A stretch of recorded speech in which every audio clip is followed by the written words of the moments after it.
Welcome back to the podcast, and I stress welcome back, because it's been a while since we've done anything new lately, and that's for several reasons, one of which is troubleshooting issues. Yeah, unfortunately, we've had some technical issues.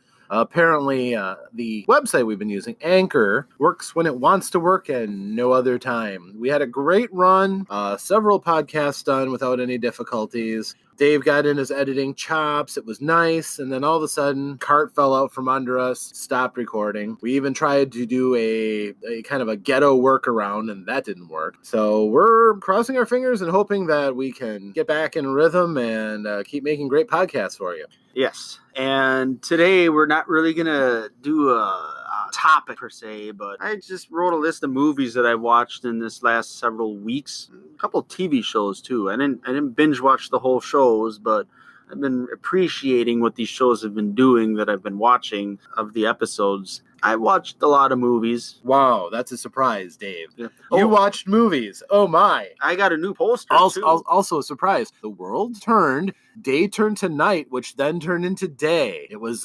amazing. Oh, and it's been cold in Wisconsin.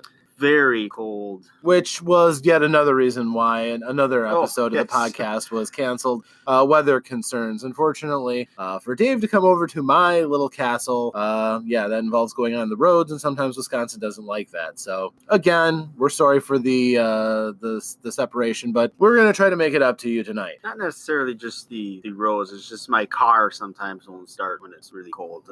That makes a difference too. Correct.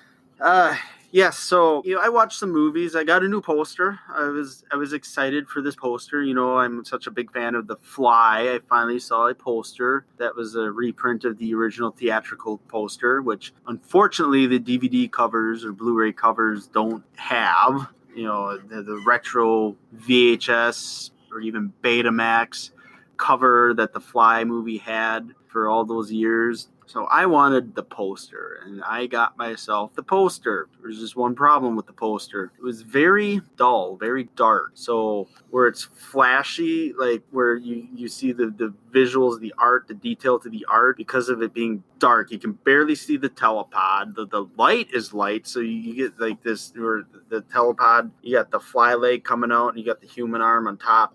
And, that's very visible because of the light coming out of the telepod, but then everything else around it's just very dark. One of the things that bugs me a little bit was the fact that you can't even read the title cards that they throw on the bottom of posters for movies, like the directed by or written by. That too is insanely dark, where you really got to squint your eyes to read it. And this is pretty big print too, because it's a 27 by 40 poster. I will laugh so hard if it turns out that this is a blacklight responsive poster, and it's fine if you have blacklight. That would be great. Well, I suppose I could try that, but I'm afraid what else might show up. Ooh. They used that joke in a Marvel movie by Disney, so it's fine. Sure, absolutely. So, is there anything else you got to add? As far as personal-wise, Sure. Well, I'm potentially co-authoring a role-playing game book coming out, hopefully in the near future. Called 18 Inches of Blood, which should be exciting. It's a graphic horror role-playing game set in a fantasy setting. So excited about that. But other than that, no, that's been a large part of my time. Okay. Yeah. So other than just watching a bunch of movies, and segueing back into The Fly here, when my wife was sleeping, which is probably the only time I can really watch these movies like this, I woke up early and I put in The Fly 2, and that was one of the films that I watched. I just recently watched the first one, again with Jeff Goldblum, so I was watching part 2. My mind here watching this movie, I enjoyed it, but at the same time, I'm like, this is incredibly stupid. I mean, because you went from a great masterpiece of a film for the first Fly, and then the sequel did this really weird U-turn, and they just totally did what sequels did back in those days, or what movies of that genre did.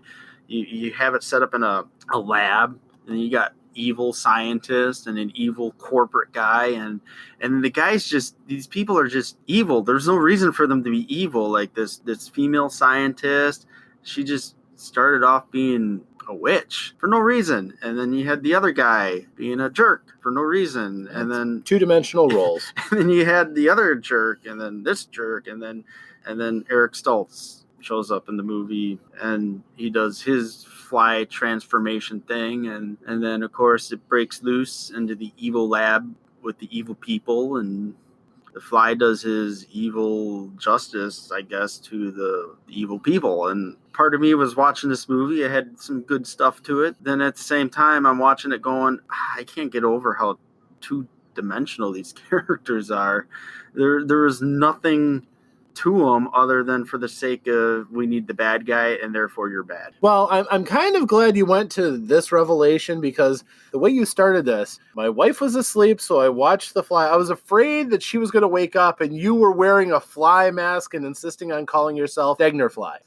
That really kind of crossed my mind. Well, I have a story about this time I watched The Fly. I had a friend, Carrie, and we were going to play a game. We were going to play Halo 2 or something on the projector, and we were waiting for a friend to come over. It was going to be like an hour and a half before he'd come over. So we were like, hour and a half. Oh, Carrie, hey, you want to watch The Fly? Sure, I've always wanted to see that. So we watched The Fly, and this friend of ours is he can't handle anything remotely violent, even if it's very mild. And one of his main complaints for Star Wars Revenge of the Sith was the part where Anakin was set on fire. Sure. If anybody knows The Fly, the last 10, 15 minutes of that movie is just the most off-the-wall gore that you could possibly ever imagine. Not just gore, just icky. Yeah, well, yeah, icky. It's icky. And so me and Carrie are watching this movie, and, I gave Carrie the forewarning about it, like, hey, this movie can get really nasty. And I'm like, how much you want to bet Jacob's going to show up for the last 15 minutes of this movie? And sure enough, you had the character, Stathis, open the door. And that's right, when he's going to rescue his ex-girlfriend, Gina Davis's character. And you got the creepy music going. And that's when Jacob knocks on the door. And we're like, oh... I know what's going to happen here. And so I did the polite thing. We're like, hey, Jacob, we can stop this. Oh, no, go ahead. Just go finish it up. And his reaction to this was the most unique thing I've ever seen in my life. He was just freaking out, like just having like some sort of mild anxiety attack. I don't know what he was having, but as Carrie said later, was like, man, that kind of ruined the bit of the movie there, because we were watching some guy having a panic attack for the last couple minutes of this movie. And mind you, this was on a projector, so it was on a 108-inch screen of goriness, which you had the pleasure of watching. I did. That was my first time watching The Fly. Displeasure, but yeah, so it was okay. Well, the little turnaround with the story here is my wife woke up that The Fly 2 at the end of the movie when it got gross too, and it's like, oh. So I kind of had to stand in front of the television. Was that her first time? She's never seen it? I would never let her watch this. I know what she can handle for horror, sci-fi. There's things that she can handle for sci-fi. The Fly is off limits for her. Okay. I know she's not going to watch that. That's fair. And the next day I decided to watch the commentary with the first Fly. It's the same thing. She woke up right at the time when Brundlefly was barfing on Stathis's foot, and I'm like, oh my gosh, don't watch this, don't watch this, don't watch this. So Rob, what movies did you end up watching the other day? Well, I had my usual gaming group completely decimated because of the weather. Nobody wanted to come because it was supposedly sheet ice on the roads. So I had my one diehard who showed up, and instead we started playing board games and card games. And in the background, we had some movies going. So the first movie that I had was Ralph Bakshi's Wizards from 1978, I think. Animated movie, which was... I had heard it was kind of a weird gonzo animation experiment, but...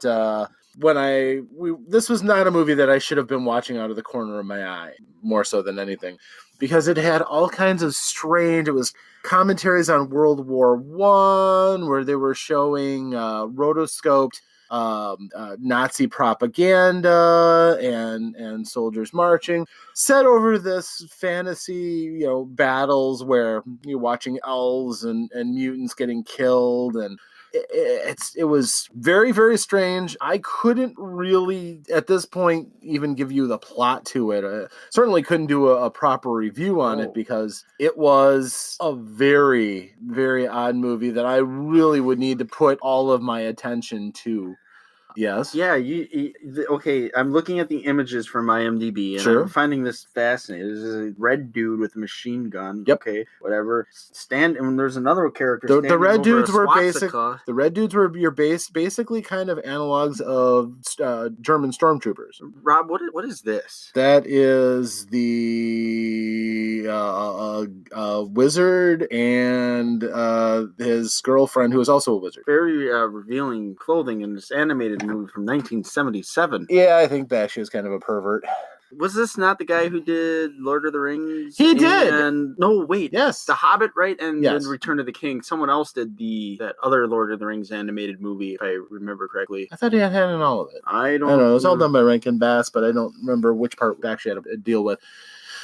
Anyhow, it was very strange. There were definitely some questionable elements through it. At the end, my friend and I, we were watching the tail end of it, and I don't know. Can we do we have to worry about spoilers if it's a movie from that far back? There's spoiler etiquette, and I think this does not apply. Okay. The end of it, when the two wizards who this whole thing has been about they're brothers. One's good, one's evil. They're facing off against each other, and it's resolved when the good one pulls out a pistol and shoots his brother. There's no magic, despite this being called wizards. There's none of that. He just pulls out a gun, blows him away. It was bizarre from beginning to end. Yeah, just odd. So after that got done, I'm then like, okay, well, I'll find something else to put on. And I went through going through the movies, and I'm like, oh, this one's still in shrink wrap. Pulled out Spider-Man Homecoming, which I had not seen. I'm like, okay, this would be good to have in the background. This was also a mistake. Because I'm thinking it's a Spider-Man movie. I don't have to focus on it. I know Spider-Man. No, this was from what I saw, which again is not giving it my full attention. I gave it more attention than I probably should have playing against my friend. But it was a really good Spider-Man movie. Oh, yeah, it blew my mind. And a huge part of that, I thought, they did a great job casting casting Spider-Man. But Keaton just stole that movie. He was probably the most compelling supervillain I've seen yet without being a supervillain, because he wasn't a wholly bad guy. Most of these movies can't grasp that. All the villains are very two-dimensional, or the parts where they're not two-dimensional are stupid Bane.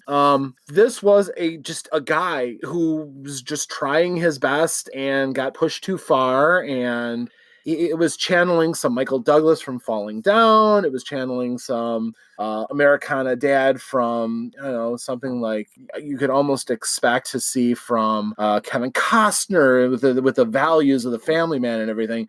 And then Keaton just spun it with a psychotic, dark overtones. He could be a perfect family man, carry on, and then all of a sudden, oh, you're Spider-Man. Okay, this doesn't rattle me. I'm going to kill you, but I like you, but I'm going to kill you. It was really good. And it was nice to see him really sink his teeth into that role. I was playing another game. I wasn't doing a full review or anything. I have got to see that movie again. Yeah, I can tell you. I mean, I'm a fan of the Raimi films, Spider-Man 1, 2, and kind of 3. I originally thought those were the definitive Spider-Man movies. I stand corrected. And then there was the Amazing Spider-Man, which the first one was decent. And the second one I did not really enjoy that at all. And then Spider-Man Homecoming was a huge hit. Like, great. I mean, and it was fun seeing Michael Keaton, who we all know as Batman, and he got to play a bad guy. They didn't need to have any reference to Batman or anything. This was Keaton owning the role and doing what he does best. Playing a complex, psychologically skewed character who has purpose, who has reason, is very, very believable. And the way it was all intermarried into that story was awesome. Just awesome. I can't say enough good things about that movie. I really enjoyed it, and I wish that I had seen the whole thing and given it my full attention, as I'm going to have to do. So yes, but it was a brilliant movie. I very much enjoyed it. It has renewed my hope that the Marvel Universe can take anything, no matter how broken it's been in the past, and the Disney magic can kind of fix it and put it together. With Disney, they added their writers to this project, right? As well as the copious amounts of their universe they let bleed in. It's a collaboration. Right. So that's kind of how they're handling it now, though. Right. And what happened was the Sony executives, I think, kind of listened to what the Disney executives wanted, more so Marvel, I should say, and said, "Hey, look, we can do this. Just listen to us. Got this." And then I think you're being a little rosy on that one. Sony basically came it down to a financial deal. Yeah. And Marvel's spun out, this is how we can make your IP work for you, and they bought it. Why wouldn't you? I mean, it was like, I don't understand why there's this bickering with studios who have multiple properties and they can join them, and it's like, guys, don't you realize if you work together, you both can get some of the money here. It's the same reason I don't know why Nintendo doesn't declare me God Emperor and I can make them money hand over fist, but they don't. Right. It's but no, it was nice seeing that. It gives me hope that when it comes down to, you know, the Fantastic Four or any other IP that joins into the Marvel fold, and it's all baptized into the same universe and everything's working together, the stories that they can spin out and this money making machine, yeah, it's money making, but the content is good. And that, I think, is what will really keep it afloat for some time to come.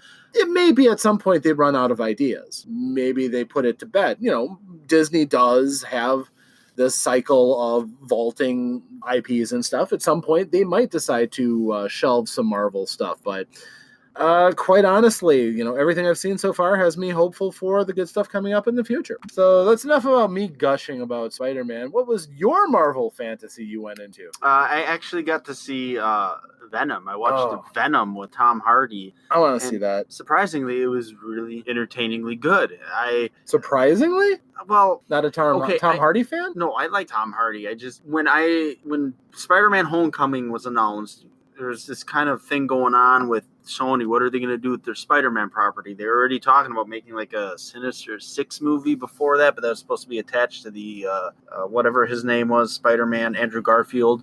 But that just wasn't going to be anymore. And so even though they made their deal with Disney, Sony, they still end up saying, well, we're still going to make our Venom movie. Okay, whatever, but it can't be a part of the Marvel Cinematic Universe. That's fine. We're going to make our Venom movie. You do your Spider-Man thing, we got Venom. It is, be honest with you, it's kind of weird thinking of Venom being by himself, but it's kind of a nice approach for the film because you got the situation with, again, evil labs, evil scientists, and it's one of the oldest tropes out there, to be honest. The symbiote comes down from space, and you got your evil scientist guy. No, it did not come down from. If you're not going to have Spider-Man in it, that's how you do it, I guess. Well, the other movie, it kind of came from space. The other movie was. The symbiote came from Spider-Man's suit that he was given when he was involved in the Secret Wars crossover. Uh-huh. My nerd flag is showing, but that's fine. Whatever. It came from space. So maybe they got the idea from Spider-Man 3 to bring him the Venom thing from space, the symbiote. So, well, if that's the worst thing they took out of Spider-Man 3, I'm okay with that. So, there was no dancing Tom Hardy, like no dancing Peter Parker. So you got the evil guy trying to get the symbiote to merge with the human for some reason. It just doesn't work out. And then you got your evil symbiote, which I can't remember the name of the character. Carnage? Carnage was the tease at the end, but I can't remember the other name, but whatever. So it's just another Venom-ish thing. And so that one's walking around molding into people just fine, but of course, Tom Hardy being the what's the character's name? Brock? Brock, right? Is that his name? Yeah, I'll have that. Give me a few. Keep going. But so he's an investigative reporter, kind of one of these annoying type YouTube reporting guys. These people think they're reporters when they're really not. Oh, so they completely divorced him from the Daily Planet and Peter Parker getting him fired. Mm-hmm. Yes. Okay. There's not even the only time you hear Jameson's name is because Jameson, J. Jonah Jameson's son, is a space pilot dude, and of course he's the guy piloting this crashing spaceship with the symbiote in it. So they threw that little in there, but sure. But the character Tom Hardy's playing is, he stumbles onto the secret lab, and then of course Eddie Brock. Eddie Brock. That was it. So Eddie Brock stumbles onto eventually. the thing, and then he gets, for whatever reason, he breaks the person out who's having the rejection of the symbiote, and then it attaches to him, and then it does fine. It does all these super things, and then he escapes, got these powers. He's always hungry, but normal food don't do good enough for him. But then eventually down the line, he's like biting people's heads off, which they pull off pretty good for PG-13, because you just hear the but you don't see it, so it works. Okay. So it works. I know some people are like, I want my Venom to be rated R. Yeah. It didn't need to be R, okay? So there, I said it. People are going to hate me for it, but whatever. People will hate us for whatever we say, no matter what. You can't make everybody happy. And of course, as he's trying to figure stuff out, then he's got like Venom, blah, blah, blah, blah, blah, blah, blah, blah. And you're like, so I have to ask, does Venom talk to Eddie Brock like this in the comics? I do not recall the symbiote talking on its own. I do know that when they're fused, they become we are Venom. It's not Eddie talking for himself anymore. It's always the symbiote is we are.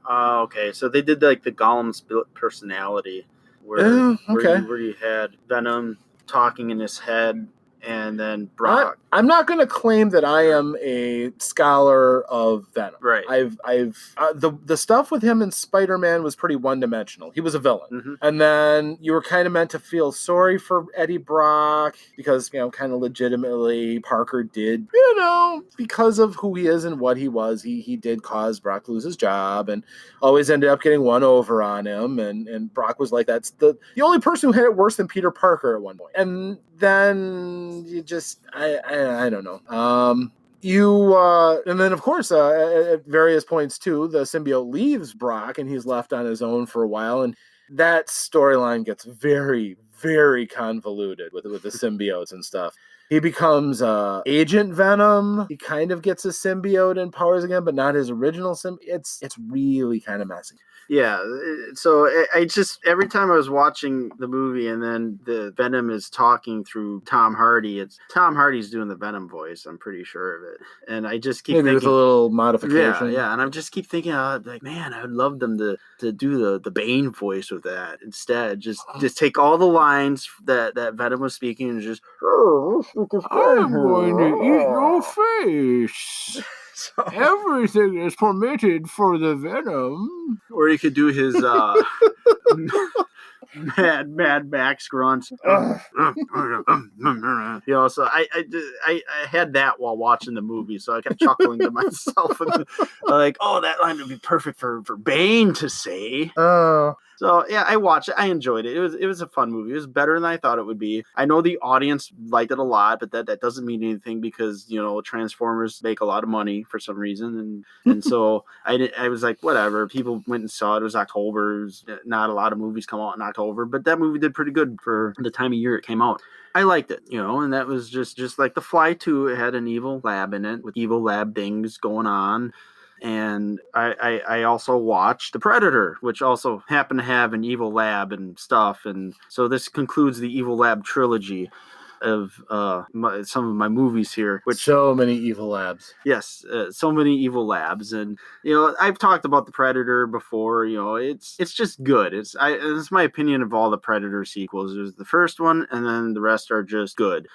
I enjoyed it still, but the thing that struck me was how not only The Predator, watching Venom back to back, those movies were identical to each other almost, to the point where you had, like I said, you had your evil lab stuff going on. Although the lab in Predator wasn't that evil, but you had your good symbiote and your bad symbiote, and those two fight each other, and you had your good Predator, bad Predator, they fight each other. They like ripping heads off. Both of them, like, they escape the labs. There's other similarities to both movies, watching them back to back. I was like, whoa.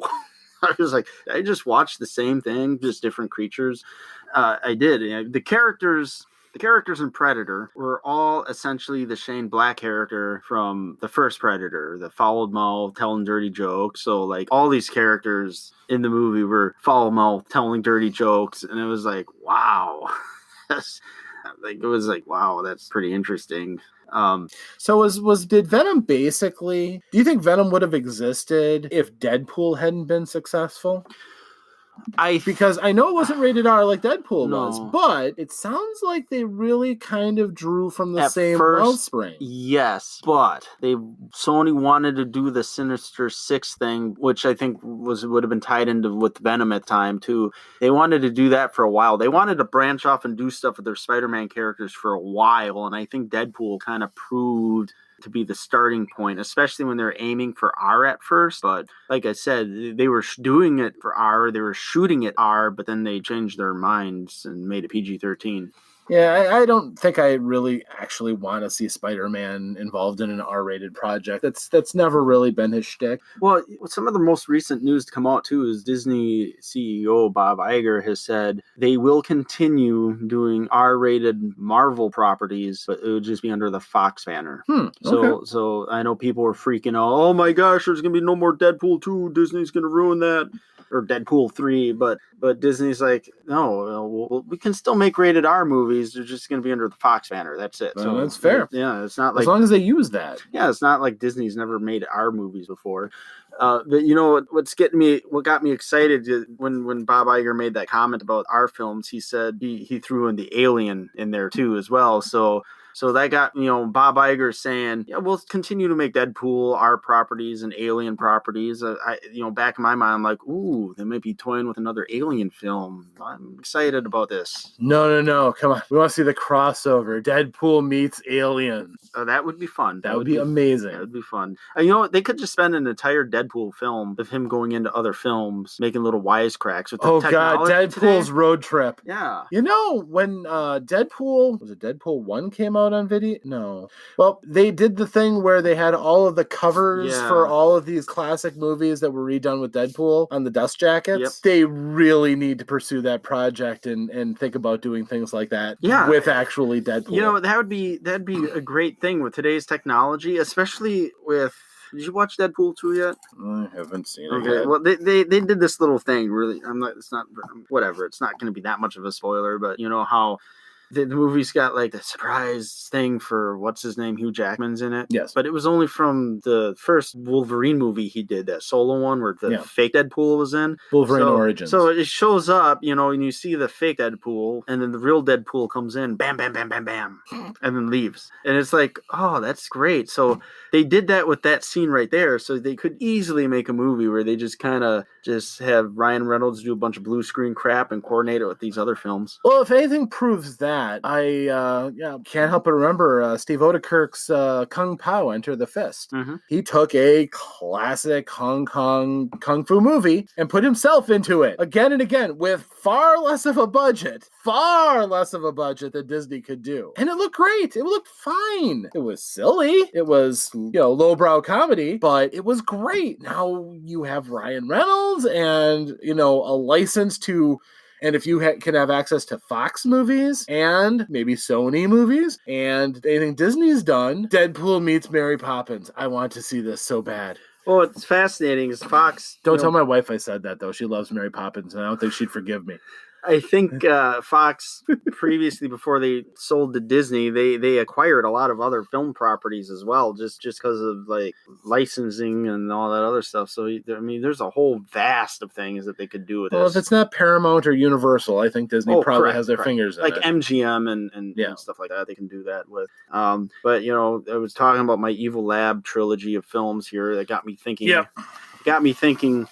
You and I we work for companies. We just do our job, right? That's all we do. I kind of feel bad for these guys who work at these evil companies, these evil science labs, and they're just regular Joe Schmoes. They might be like some dude cleaning the floors, some basic security guard guy.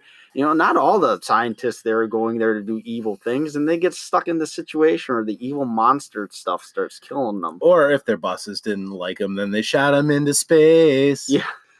Or if the bosses didn't like him, they just shot him. Well, that's true too. It's just, it makes me think of like, I would hate for me to be at work one day, just doing what I do at work, to find out, we're really supplying some evil James Bond bad guy stuff for his evil supply thing. And here comes James Bond just like, bam, bam, bam, bam, bam, bam.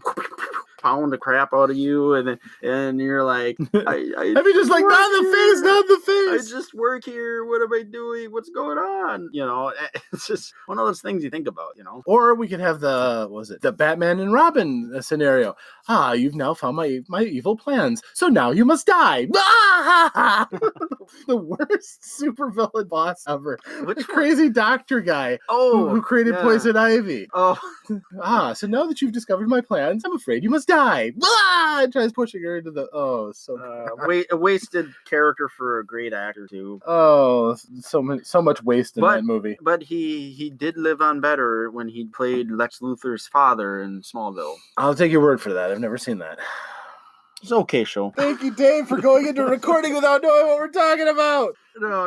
Now I talked about my Evil Lab trilogy. I'm going to talk about the Jessica Tandy trilogy. Is that Jessica Tandy? I don't know who she is. Jessica Tandy. She's that old lady that played old ladies until she died. Wow, that limits it down so much. Well, the movies I was gonna mention briefly was she in Driving Miss Daisy? Yes, that's okay, Jessica Tandy. I thought the name sounded somewhat familiar. Yep. Although that's not part of my Jessica Tandy trilogy, though. So I watched, just by coincidence, I watched these movies. I watched Batteries Not Included, which was about those like little robotics flying saucer things. It was a Spielberg produced thing, and it was a mockbuster with Short Circuit, wasn't it? I don't know what the deal was. All I know is behind the scenes research led me to, it was supposed to be an episode of Amazing Stories, but Spielberg liked it so much that he wanted to turn it into a feature film. Fair enough. So it was one of those things that got adapted into a film. Little flying spaceships that are alive, like flying saucer things, which some of them look like Cloud City because it pretty much was just, redressed a little. And they come into the big, you got the big evil corporate thing going on. They're trying to demolish this old timey neighborhood, and there's only one building left, and they're getting, pushed out the best they can by like thugs, and some people deny the, payment out, and you got Jessica Tandy's character all senile, and she's working with her real life husband, Hume Croyne. I'll probably butcher his name, but he plays her husband in this movie as much as he plays her husband in almost every other movie they did together. And boy, talk about your typecasting. Yeah. So they're rough times, and the thugs come up, smash up the little restaurant they own, and of course, these little flying saucer things put things back together again. So that's kind of what goes on there. And you just got this cute little movie about like little robots and old people and some of the other characters that were there too. And of course, in the end, everything works out. The building stays all fixed up perfectly amongst these skyscrapers. And, it was just a cute little movie. And the other one I watched with her was Cocoon. I always liked that movie. It's the one where the old people in the retirement homes and they want to go swimming. He wants to eat his oatmeal and go swimming, with his diabetes. And it's got Wilford Brimley in it. And some of the Star Wars fans know him as that guy that was in the Ewok movie. And that film, you had it was Ron Howard. And he directed it, and which meant Clint Howard was in it in a Clint Howardy role. And these old people, it sounds like, I don't know, does that sound rude to old people? Call them old people? The elderly, is that the better term to use? Elderly is better. Elderly. I'm not going to say that because for whatever seniors, reason. Elderly. The seniors. Your main characters, your three main dudes, they go swimming in this little pool where they've been putting these cocoons in, the space aliens, and it gets them all young again, feeling young again, except they're like all like oldish yet. And, they bring their wives or girlfriends over and they all feel super young, and of course the old folks home, they all get wind of this and, hey, we want to go into this pool too. And like a whole horde of them, like zombie-like, they all walk to the pool and they all go swimming in it. And of course, because of that, they end up draining the power and unintentionally killing one of the alien life form in the cocoon. So then the whole plot is well, I guess we got to take them all back to the ocean that we dug them out from. And of course, after they help them out, they're like, you can come with us. And it turns into this big old, like, even though we're old and we're going to die soon, we're going to go away and we're never coming back, not until the sequel. And No, that's what happens there. They leave just to come back for the sequel, which I haven't watched recently to comment on that. Well, the comparison that you made kind of makes them sound like a zombie movie where they're all shambling in. Well, that's what it looks like. When you get the reference of zombie films now, I mean, just the concept. In an old folks' home, just seeing all these people just kind of like hoard out into in one line like that. Well, what brings both those movies together? What they have in common? They both have walkers. Yeah, yeah, yeah.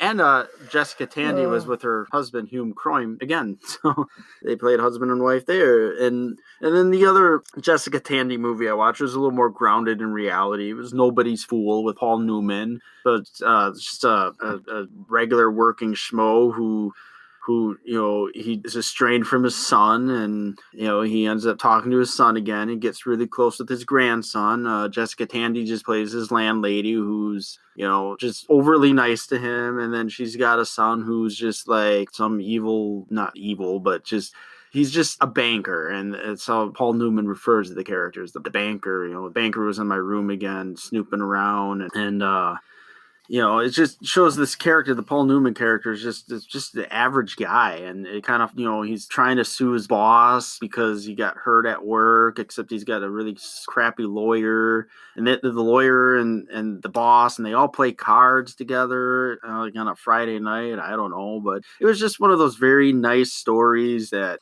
I haven't seen the movie in years, and I forgot how much I liked it. And Bruce Willis played the boss. That was pretty cool. And he was not... I didn't know he was in the movie when I first saw this movie back in the day.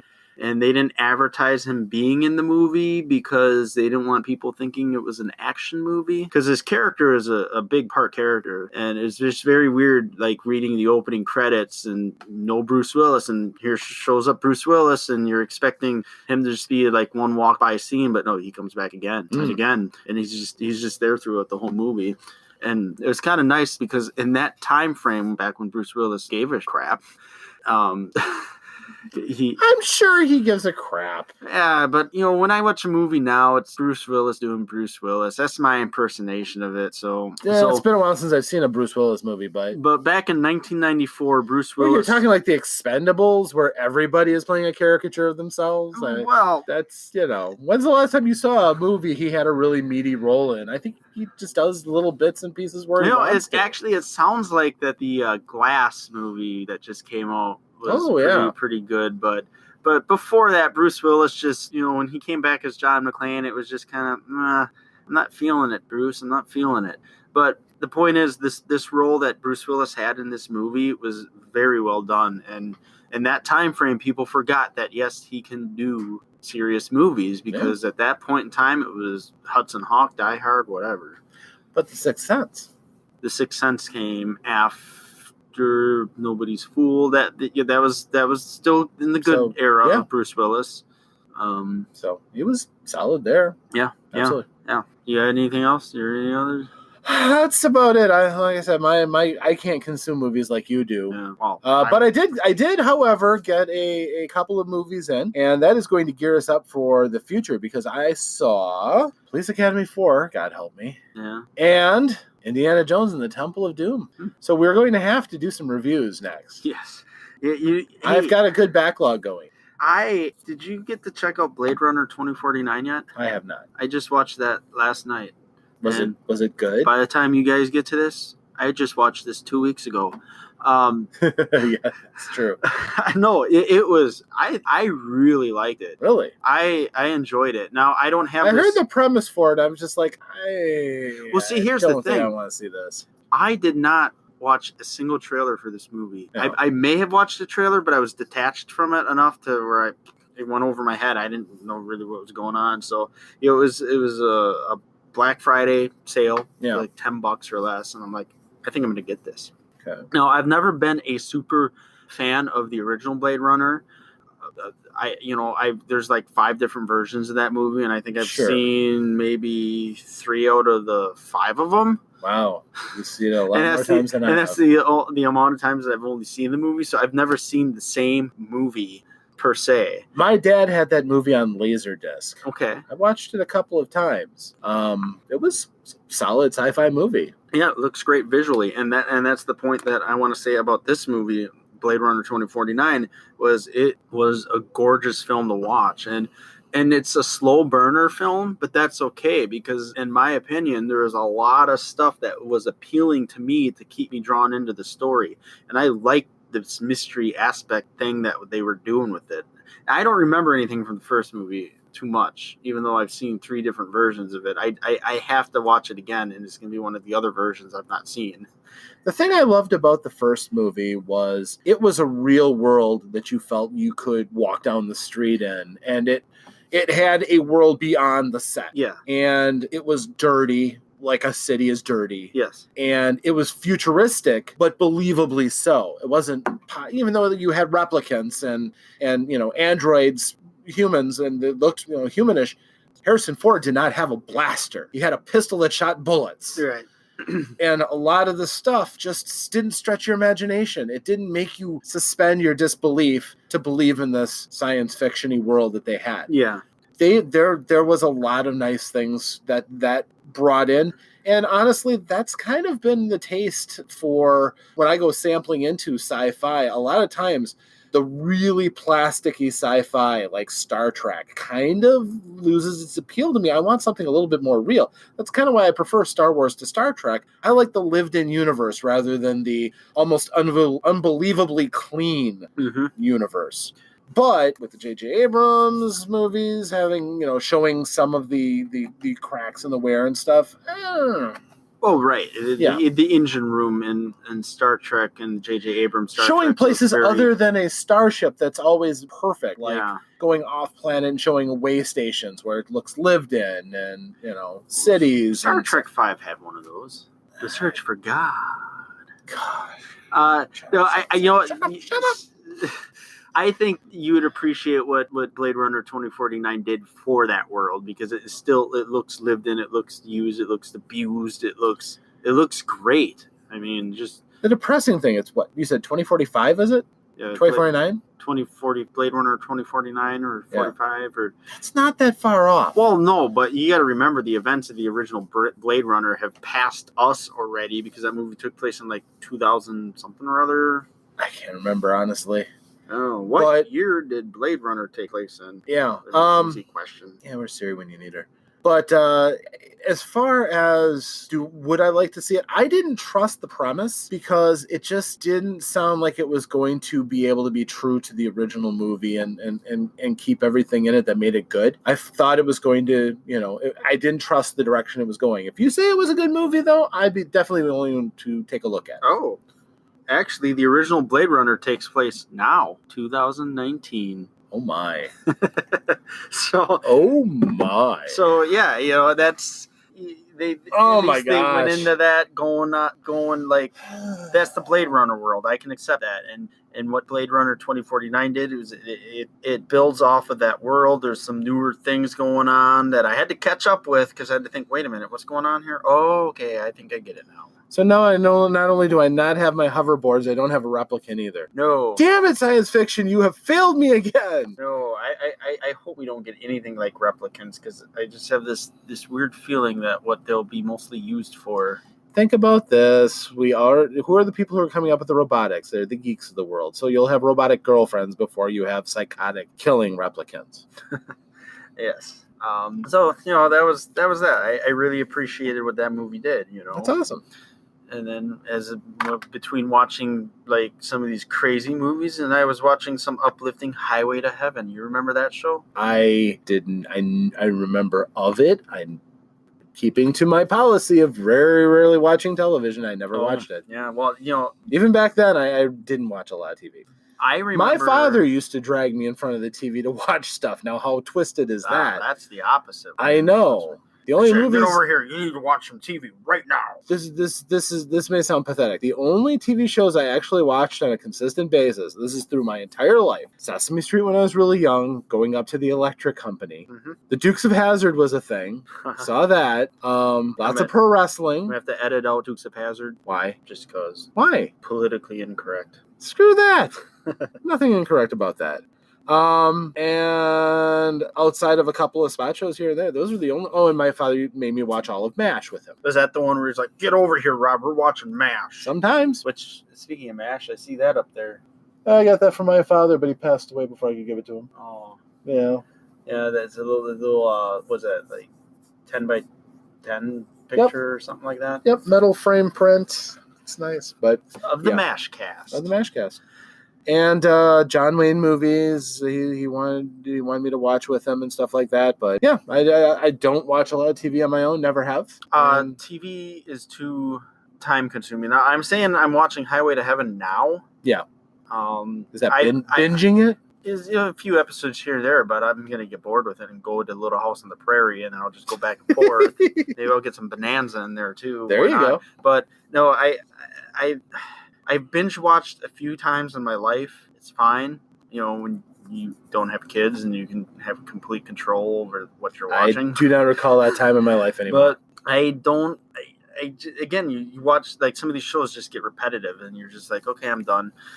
Some seasons are small, some seasons are long, and the longer the seasons are, the meaning by years, how many years the show's been on, it's harder to sit through some of these shows. I'm reminded of an expression from J.R.R. Tolkien. I believe it was in the Fellowship of the Ring, where Bilbo, at reaching his 111th birthday, describes the experience as being like bread with too little butter scraped over it.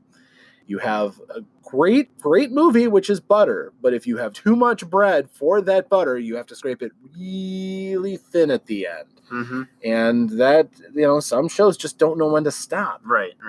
And some people said The Simpsons should have stopped 10 years before they did, and I never watched it to say that, but it's just how it is. Simpsons never stopped. It's still going? It's still going. I thought it was supposedly stopped. No, they renewed the contract for 2 more years for sure. Okay, well, 2 more seasons. You can edit it out if you want, but I'm not ashamed of not knowing anything about it. Yeah, like a lot of people, the Simpsons now have become so generational that it's like Saturday Night Live. Like a certain generation says, no, this is the prime time for Simpsons, and then the next generation, no, this one is. It's just like Saturday Night Live. If I had a series to watch right now that I could, it would probably be Firefly, because it's 14 episodes? 13. Yeah, 13 episodes. Plus a movie. And I own it. And I own the movie. I could do it all whenever I get around to it. Yeah.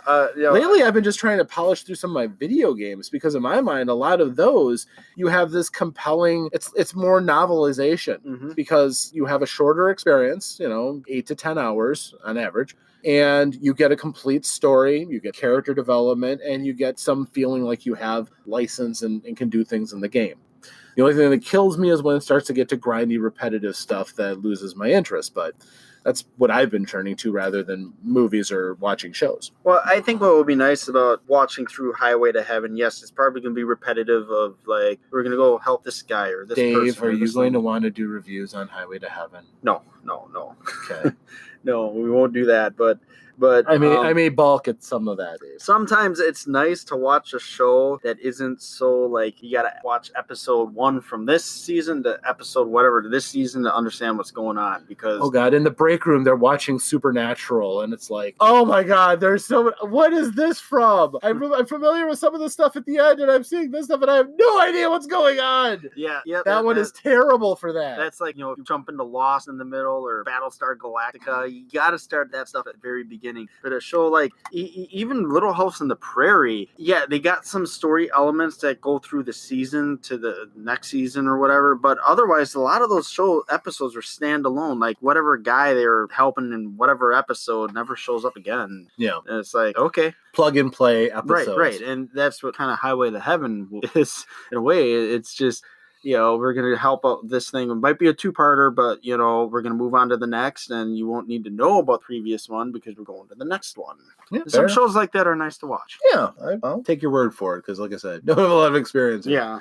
Oh, and at I think it was the last Black Friday thing, I got the first season of Game of Thrones. It's still shrink wrap, but I'll have to get to that one of these days too. Everyone's telling me I've got to see this, so. I pulled out a movie. How long have Blu-ray players been out? For 10 plus years now? 10 years almost. Maybe. Yes, it's over 10 years. Over 10 years. Well, PlayStation 3 came out and Blu-rays were about a year or two old then. So yeah, about 12 years now. So yeah, I think I have a And movie. HD DVD, remember that? Yeah, I had 2 of those. What I'm getting at is I have a shrink wrapped movie that I pulled out. Oh boy. I was like looking at it, Finding Neverland, Johnny Depp, still shrink wrapped, and I'm like, I think I got this movie when the Blu-ray players first came out. Wasn't that the one about Kellogg? That was the one about that was the Welcome author, to Wellness or something. The Finding Neverland was about the guy who wrote Peter Pan and how he came up with the idea. Right. I can't say much about it because I didn't see it because it's still shrink wrapped in my collection from all those years ago. So it was when you came over to the basement to watch movies, it was on that shelf. Nice. Just still moved to another shelf. I figured it's still good enough for kids. So I'm not getting rid of it. At least I think it's good enough for kids. Well, who knows? It'll make a good review someday. Yeah, if I ever decide to watch it. Well, if we run out of movies, not that that's likely to happen, but if we run out of movies for this, we can always have Finding Neverland as a review sometime. Right. We got a boatload of police academies to go through yet. And some Indiana Jones. Yes, but that's only got so many movies. Mm-hmm. So pretty soon we're going to have to find new content, which of course you, the listener, can always give us suggestions. What would you like to hear us either torture ourselves by watching and reviewing, or be nice to us. Give us something that'll be pleasant and edifying and educational. We love that. We love to hear from all of you. So either contact us through the Anchor app, or we'll have to post our email address so that you guys can send us emails or any other way that you want to communicate with us. So until then, you'll have to wait till our next Back to the Podcast with Dave and Rob. Thank you for listening, and have a pleasant time at the movies.